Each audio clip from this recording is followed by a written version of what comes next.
my friend, over here. Hello. Could I entice you by any chance to make a little purchase from me? I'm kind of running low on coin, and I'm also running low on mead, so I need more coin to get more mead. So I have some very interesting merchandise. At the moment I am selling some spurs.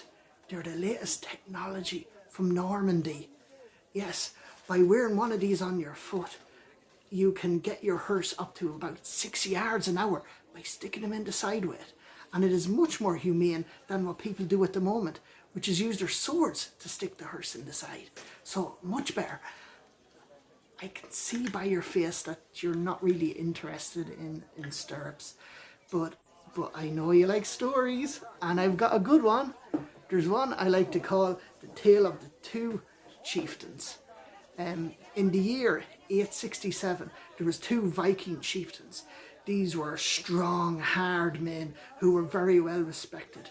There was Tumwer Tora, who was a big Viking from Dublin, and then there was Hona the Druid from Limnock.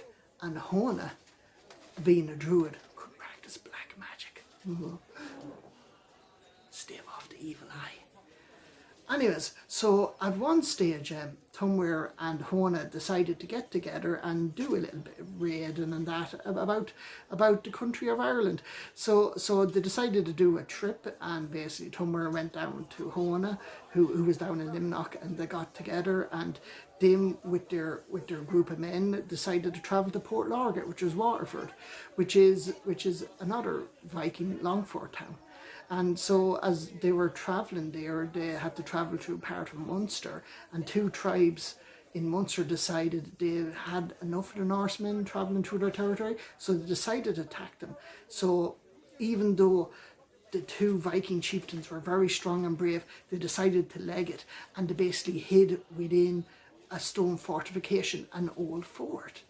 But the Irish found them and surrounded them, and then so there was nothing the Vikings could do until Hona said, "Stand back, guys, I've got this." He stood up on the walls and spread his arms wide, and he started to pray to the pagan gods. He prayed to Thor, Freya, and even Odin himself.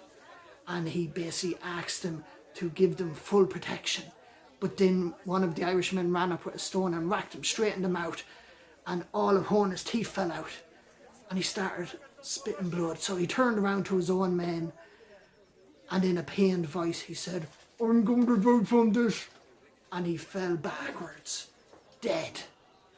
Well, when Tumwer saw this, he was basically like, "I'm getting out of here." So him and his men were pelted with stones, so they ran out the back door, but they didn't realise there was a marsh beside the fort they were stuck in, and when they ran into the marsh, they couldn't escape, and the Irish were throwing stones and javelins and spears at them, and each Viking warrior, one after the other, fell dead, until Tumwer also fell dead.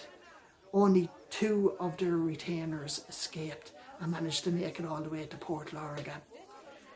And I know, in the memory of Hona and Tumwer, they would have wanted me to have some mead. So if you could spare some change, I'd greatly appreciate it.